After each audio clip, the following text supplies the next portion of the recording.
மகர ராசிக்கு பார்த்தீங்கன்னு வச்சுக்கிங்களேன், இந்த காலகட்டம் அப்படின்னு பார்க்கும்போது மிகுந்த ஒரு நன்மையான காலகட்டமாகவும் இருக்குது, சோதனை இருந்த காலகட்டமாகவும் இருக்குது. குறிப்பாக என்னென்னாக்கா, இப்போ தான் 7.5 சனி முடிஞ்சு கொஞ்சம் நிம்மதி பெருமூச்சு விட்டவங்களுக்கு பார்த்தீங்கன்னா, திடீர்னு சனி பகவான் வக்கரம் அடையக்கூடிய காலம். அப்போ சனி பகவானான உங்கள் ராசி அதிபதியை வக்கரம் அடையும் போது முடிந்த விஷயங்கள் எல்லாமே மறுபடியும் ஏதோ ஒரு காரணங்களுக்காக வரும். அதாவது ஒரு பிரச்சனை முடிஞ்சுதுன்னு நினச்சிருப்போம், இல்லை அது முடியல, அது திருப்பியும். அதே போல் என்னென்னாக்கா, சில பேருக்கு என்னென்னாக்கா இந்த வியாதிகள் தன்மைகள்லேருந்து ஏதாவது ஒரு பிரச்சனைகள் வர்றதுக்கான வாய்ப்புகள் இருக்குது. இந்த காலகட்டம் என்னென்னாக்கா, தைரியஸ்தானமான 3ஆம் இடம் கெடும். ஸோ அப்போ 3ஆம் இடம் கெடும்போது தைரியம் என்பது குறைவதற்கான வாய்ப்புகள் இருக்குது. நிறைய பேர் என்னென்னாக்கா, இந்த காலகட்டத்தில் பொருளாதாரம் ஈட்டணும் அப்படின்ற நிறைய முயற்சிகளில் ஈடுபடுறதுக்கான வாய்ப்புகள் இருக்குது. குறிப்பாக என்னென்னாக்கா, இந்த காலத்தில் லாட்ரி வாங்குவோம், லாட்ரி அதிர்ஷ்டம்லாம் இந்த காலகட்டத்தில் இருக்குது. ஸோ எதிர்பாராத திடீர் அதிர்ஷ்டம் என்பது இந்த காலகட்டத்தில் மகர ராசிக்காரர்களுக்கு. அதே போல் என்னென்னாக்கா, இந்த காலகட்டம் என்னக்கா உணவே பிரச்சனையாக மாறும். குறிப்பாக என்னென்னாக்கா, சாப்பிடக்கூடிய உணவை நீங்கள் சரியான முறையில் கையாளணும். ஏன்னா உணவே உங்களுக்கு ஏதோ ஒரு அலர்ஜி தன்மையை ஏற்படுத்தும். அலர்ஜி தன்மையை ஏற்படுத்தி உங்களுக்கு அது ஒரு இடையூறாக பண்ணி விட்டுரும். ஃபுட் அலர்ஜிஸ் வர்றது, இல்லை என்னென்னாக்கா ஏதாவது தொற்றுகள் வர்றது, இந்த மாதிரி சரும வியாதிகளை இந்த காலகட்டத்தில் ஏற்படும்.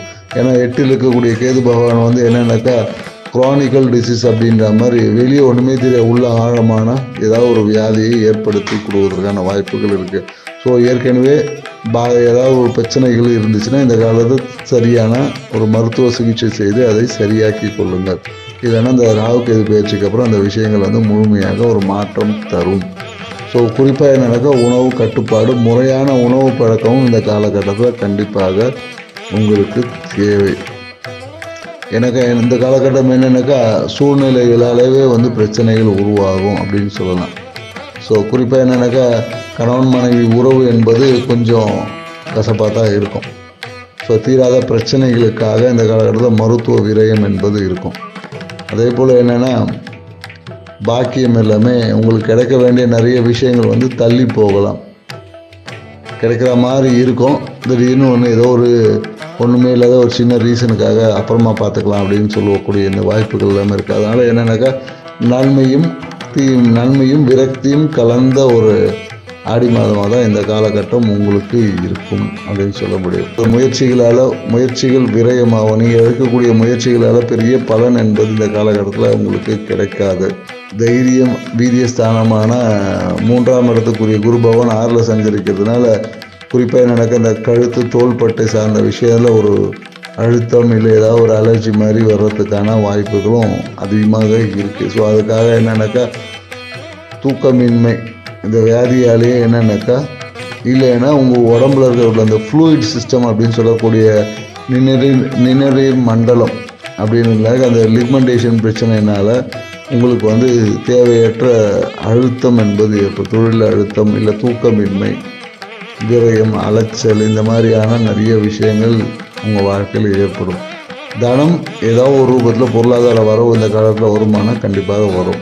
அதே போல் என்னென்னாக்கா, உணவு சொல்லிட்டோம், உணவு பழக்க வழக்கத்தை இந்த காலகட்டத்தில் கொஞ்சம் கவனமாக இருக்கணும் அப்படின்னு. ஸோ அப்போ என்னென்னாக்கா, மனம் இந்த காலகட்டத்தில் பார்த்திங்கன்னா தீராத அந்த வியாதியை பற்றின ஒரு எண்ணம் இருக்கும். உடம்பு பற்றின பிரச்சனையை பற்றின வியாதியை பற்றின யோசனைகள் தான் இந்த காலகட்டத்தில் அதிகமாக இருக்கும். தொழில் வியாபாரம் செய்யக்கூடியவங்களுக்கு பார்த்தீங்கன்னா இந்த காலகட்டம் ஏதோ ஒரு விதத்தில் தொழில் ரீதியான ஒரு கடன் வாங்கக்கூடிய வாய்ப்பு இருக்குது. இல்லைன்னா சிறிய கடன் என்பது ஏற்படுத்திக்கணும்.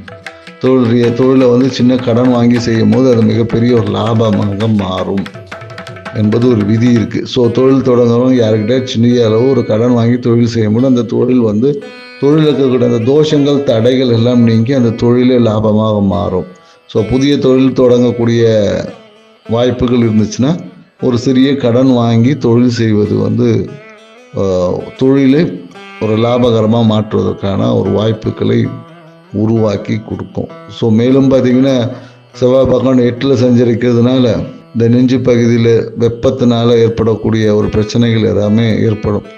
ஸோ குறிப்பாக நெஞ்சு பகுதியில் மார்பு பகுதியில் ஏதாவது ஒரு அசுகங்கள் சார்ந்த விஷயங்கள் இந்த காலகட்டத்தில் ஏற்படுவதற்கான வாய்ப்புகள் இருக்குது. குறிப்பாக சூடு சார்ந்த சூட்டு கட்டி இந்த மாதிரி எல்லாமே வரும். ஸோ இது எல்லாமே வந்து இந்த மாத கடைசிக்கு அப்புறம் ஏதோ ஒரு விதத்தில் தீர்வு கிடைக்கும். ஏன்னா செவ்வாய் பகவான் இந்த மாத கடைசியில் 29ஆம் தேதி பார்த்தீங்கன்னா கன்னி ராசிக்கு போகும்போது இந்த காலகட்டம் உங்கள் வாழ்க்கையில் மருத்துவத்தின் வழியாக ஏதோ ஒரு மருத்துவ விஷயம் வழியாக அது உங்களுக்கு தீர்வு கிடைக்கும் அப்படின்னு நம்ம சொல்லலாம். ஸோ நீங்கள் இந்த ஆடி மாதத்தை சிறப்பாக வச்சுக்கணுன்னா நீங்கள் என்ன பண்ணலாம்னு பார்த்தீங்கன்னு வச்சுக்கங்களேன். நீங்கள் இந்த ஆடி மாதத்தை சிறப்பாக வச்சுக்கிறதுக்கு அம்மன் கோயில் வழிபாடு சிறப்பான பச்சை வஸ்திரம் அம்மனுக்கு சாத்தி வழிபாட்டு செஞ்சிங்கன்னா உங்கள் வாழ்க்கை இல்லை பச்சை வஸ்திரம் பச்சை வளையல் அம்மனுக்கு வளையல் போடுவாங்க இல்லையா. ஸோ ஆடி மாதம் பச்சை வஸ்திரம் பச்சை வளையல் போட்டு அம்மனுக்கு கூழ் ஊற்றுறதோ இல்லை அம்மன் கோயிலில் கூழ் ஊற்றுனாங்கன்னா வாங்கி குடித்து உங்கள் வாழ்க்கையை சிறப்பாக்கிக்க முடியும். இந்த விஷயத்தை செஞ்சு பாருங்கள். இந்த ஆடி மாதம் உங்கள் வாழ்வில் அற்புதங்களை நிகழ்த்தக்கூடிய ஒரு ஆடி மாதமாக இருக்கும் என்பதில் எந்த அளவுக்கு சந்தேகம் இல்லை. செஞ்சு பார்த்து வாழ்க்கையை பயனடைங்க. நாங்கள் சொன்ன இந்த தகவல் உங்கள் வாழ்க்கையில் நன்மைக்கும் மேன்மைக்கும் உதவும் நண்பரும்.